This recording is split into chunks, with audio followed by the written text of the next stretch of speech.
ಕೊಡಲಿಲ್ಲ ಪ್ರಾಣಿ ಪಕ್ಷಿಗಳಿಗಾಗಿ ಮನುಷ್ಯರಿಗಾಗಿ ಜೀವ ಜಲವನ್ನು ಇರುವಂತಹ ಇವತ್ತು ಮನುಷ್ಯ ಬದುಕಬೇಕಾದರೆ ಆಮ್ಲಜನಕ ಅನಂತರದಲ್ಲಿ ದೊಡ್ಡ ಸ್ಥಾನವನ್ನು ಇವತ್ತು ನೀರು ಪಡೆದುಕೊಳ್ತಾ ಇರುವಂತಹದ್ದು. ಹಾಗೆ ನಾವು ಭಾರತೀಯರು ಯಾವತ್ತೂ ಕೂಡ ನದಿಯನ್ನು ಪ್ರತಿಷ್ಠಿಸಿಕೊಂಡು ಬರ್ತಾ ಇದ್ದೇವೆ. ಎಲ್ಲರೂ ಹೇಳುವಾಗ ಗೋದಾವರಿ ಸರಸ್ವತಿ ನವನೈತಿಕ ಕಾಲದಲ್ಲಿ ವಿದೇಶಿಗಳು ಅನ್ನುವ ಹಾಗೆ ನಾವು ಯಾವುದೇ ನದಿಯನ್ನು ಪೂಜಿಸಿದ್ರು, ಯಾವುದೇ ನೀರನ್ನು ಪೂಜಿಸಿದರೂ ಕೂಡ ಅದು ಗಂಗೆ ಯಾವುದೇ ಎಂತೆ ಅಂತ ಭಾವಿಸಿಕೊಂಡು ಬರಬೇಕಾಗಿರುವಂತಹದ್ದು. ಅದರಲ್ಲೂ ಕೂಡ ವಿಶೇಷವಾಗಿ ನಂಜನಗೂಡು ತಾಲೂಕಿನಲ್ಲಿ ಗುಂಡ್ಲುಪೇಟೆ ತಾಲೂಕಿನಲ್ಲಿ ಜೀವ ಗಂಗೆ ಅಂದರೆ ಅದು ಕಪಿಲಾ ನದಿ ಅಂತ ಹೇಳಬೇಕಾಗಿರುವಂತಹದ್ದು. ಈ ಕಪಿಲಾ ನದಿಯ ಪವಿತ್ರ ಸ್ಥಳವೇ ಆದಿಜಗತ್ತಿರುವ ಶಿವರಾತ್ರೀಶ್ವರ ತಪೋನಂತಹ ಪವಿತ್ರವಾದಂತಹ ಒಂದು ಕ್ಷೇತ್ರ. ಅವರ ಇವತ್ತು ಪಾವನ ಸಾನ್ನಿಧ್ಯದೊಂದಿಗೆ ಇವತ್ತು ಪವಿತ್ರ ಕ್ಷೇತ್ರ ಆಗಿರುವಂತಹದ್ದು. ಹಲವು ಮಾತೆಯನ್ನು ಎಳೆದು ಪಾವನೆ ನೆರವೇರಿಸಿದ ಕ್ಷೇತ್ರ, ಕೆಲವೇ ಪಾವನ ಕ್ಷೇತ್ರ, ಸರ್ವಶ್ರೀಗಳು ಕೃಪೆಯಾಗುವ ಅನ್ನುವ ಹಾಗೆ ಅದು ಮಹಾತ್ಮರು ತಪಸ್ಸು ನಡೆದಂತಹ ಅವರ ಪಾಠವಹಿಸಿದಂತಹ ಕ್ಷೇತ್ರಗಳೆಲ್ಲವೂ ಕೂಡ ಪವಿತ್ರವಾಗ್ತವೆ.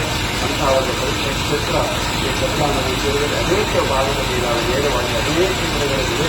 ಅದರಲ್ಲಿ ಕ್ಷೇತ್ರವು ಕೂಡ ಒಂದು ಮಹತ್ವಪೂರ್ಣವಾಗಿರುವಂತಹದ್ದು. ಕ್ಷೇತ್ರದ ಒಂದು ಜಾತ್ರಾ ಮಹೋತ್ಸವದಲ್ಲಿ ತೆಪ್ಪೋತ್ಸವದ ಜೊತೆಯಲ್ಲಿ ಕಳೆದ ವರ್ಷದಿಂದ ಈ ಕಪಿಲಾ ಆರತಿಯನ್ನು ಪೂಜೆಗಳು ಆಯೋಜಿಸಿಕೊಂಡು ಬರ್ತಾ ಇದ್ದಾರೆ. ಇವೆಲ್ಲರೂ ಕೂಡ ನಮ್ಮ ಒಳಗಿನ ಕತ್ತಲೆಯನ್ನು ತೆರೆಯಬೇಕು, ನಮ್ಮನ್ನೆಲ್ಲ ಜಾಗೃತಿಯನ್ನು ಉಂಟು ಮಾಡಬೇಕು. ಇವತ್ತು ನದಿ ಪಾವಿತ್ರತೆಯನ್ನು ಕಾಪಾಡಬೇಕು, ಸ್ವಚ್ಛತೆಯನ್ನು ಕಾಪಾಡಬೇಕು. ಆ ನಿಟ್ಟಿನಲ್ಲಿ ಇದು ಜಾತ್ರೆಯೊಳಗೆ ಎಲ್ಲರಲ್ಲಿ ಜಾಗೃತಿ ಉಂಟು ಮಾಡುವಂತಹ ಒಂದು ಕಾರ್ಯಕ್ರಮ ಅಂತ ಭಾವಿಸಿ ನಿಮ್ಮೆಲ್ಲರಿಗೂ ಶುಭವನ್ನು ಕೋರಿ ಮಾತಾಡ್ತೀನಿ.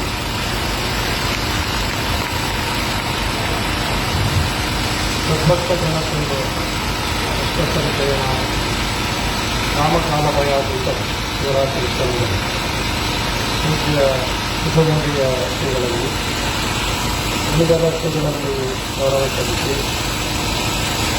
ನಿರಂಕೃಷ್ಣವರು ಯುವಕರಿಗೆ ಎಲ್ಲ ಯುವಕರು ಆರ್ಥಿಕ ಬಂಧನದ ಹಾಗೂ ಮಾತೆಯರು ಯುವಕರಿಗೆ ಕೆಲವು ವರ್ಷಗಳಿಂದ ಈ ಕಪಿಲಾರತಿಯನ್ನು ಪ್ರಾರಂಭಿಸಿದ್ದಾರೆ.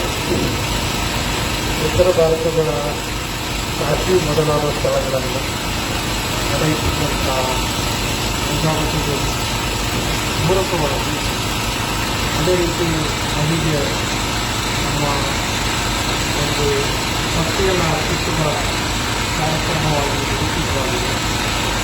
ಇಲ್ಲಿ ಯುವಕರಿಗೆ ಇರುವ ವಿಶೇಷವಾದಂತಹ ಮಹತ್ವವನ್ನು ಕೊಟ್ಟಿದ್ದಾರೆ. ಇಲ್ಲಿ ಕಪಿಲಾರತಿಯನ್ನು ಮಾಡಿ ನದಿಯನ್ನು ಮಲಿನಗೊಳಿಸುವಂಥ ಕೆಲಸವನ್ನು ಮಾಡ್ತಾರೆ. ಕಪಿಲಾರತಿಯ ಮಾಡೋದಕ್ಕೆ ಮೂಲಕವಾಗಿ ನೀರಿನ ಬಗ್ಗೆ ಗೌರವವನ್ನು ಹೆಚ್ಚಿಸಿ ಅದು ಪವಿತ್ರವಾಗಿರುವಂಥ ರೀತಿಯಲ್ಲಿ ಯಾವತ್ತೂ ಮಲಿನವಾಗದ ಹಾಗೆ ಪ್ರತಿಯೊಬ್ಬ ಮನುಷ್ಯನೂ ಕೂಡ ಮನೆಯಲ್ಲಿ ಇಟ್ಕೊಳ್ಬೇಕು ಅಂತಂದು ಅದರ ಹಿಂದಿರುವಂತಹ ಸದುದ್ದೇಶವಾಗಿದೆ.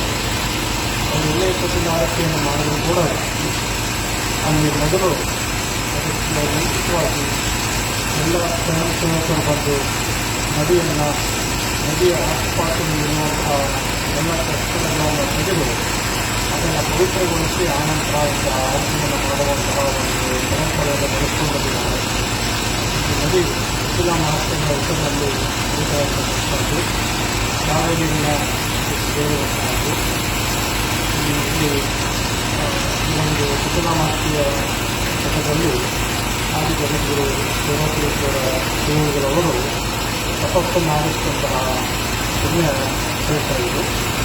ಕಪಿಲಾ ಮಹತ್ವದ ಹೆಸರಿರುವಂತಹ ಒಂದು ಪುಣ್ಯ ನದಿಗೆ ಮತ್ತೊಂದು ಪವಿತ್ರವಾದಂತಹ ಸಾನ್ನಿಧ್ಯವನ್ನು ಪೂಜ್ಯ ಆದಿಜಗದ್ಗುರುಗಳ ಕಥೆಯಿಂದ ಹೋಗ್ತಾಯಿದೆ. ಇದು ವಿಶೇಷ ಅಂತಂದರೆ ಇಬ್ಬರು ಜೀವ ಸಮಾಧಿಯನ್ನು ಹೊಂದಿರುವಂತಹ ನದಿಯ ಮುಂದೆ ಕೂಡ ಕಪಿಲ ಹರಿಯುತ್ತೆ. ಅವರು ಸೃಷ್ಟಿಸಿದಂತಹ ಮಠದ ಮುಂದೆ ಕೂಡ ಕಪಿಲ ಹರಿಯುತ್ತೆ. ಹಾಗಾಗಿ ಅದೊಂದು ವಿಶೇಷವಾದಂತಹ ಮಹತ್ವವನ್ನು ಪಡೆದುಕೊಂಡಿದೆ. ಈ ಜಾತ್ರಾ ಮಹೋತ್ಸವ ಸಂದರ್ಭದಲ್ಲಿ ಈ ಕಪಿಲಾರತಿಯನ್ನು ಮಾಡುವುದರೊಂದಿಗೆ ಜನರಲ್ಲಿ ಒಂದು ಜಾಗೃತಿಯನ್ನು ಉಂಟು ಮಾಡುವಂಥ ಅಭಿಯಾನವನ್ನು ಪ್ರಾರಂಭಿಸಿದ್ದಾರೆ. ಇವೆಲ್ಲರೂ ಮನಸ್ಸಿನಲ್ಲಿ ಒಂದು ಸಂಕಲ್ಪ ಮಾಡಬೇಕು. ಇವೆಲ್ಲ ಮನೆಯನ್ನು ಬೆಳೆಸ್ತೀವಿ. ಕಪಿಲಾ ನದಿಯಲ್ಲಿ ಅಲ್ಲ, ಒಳ್ಳೆಯ ನದಿಯಲ್ಲಿ ಸ್ನಾನ ಮಾಡಲು ಕೂಡ ನದಿಯನ್ನು ಕಲುಷಿತಗೊಳಿಸುವ ಹಾಗೆ ನಾವು ಬೇಡವಾದ ವಸ್ತುಗಳನ್ನು ನದಿಯನ್ನು ಹಾಕಿ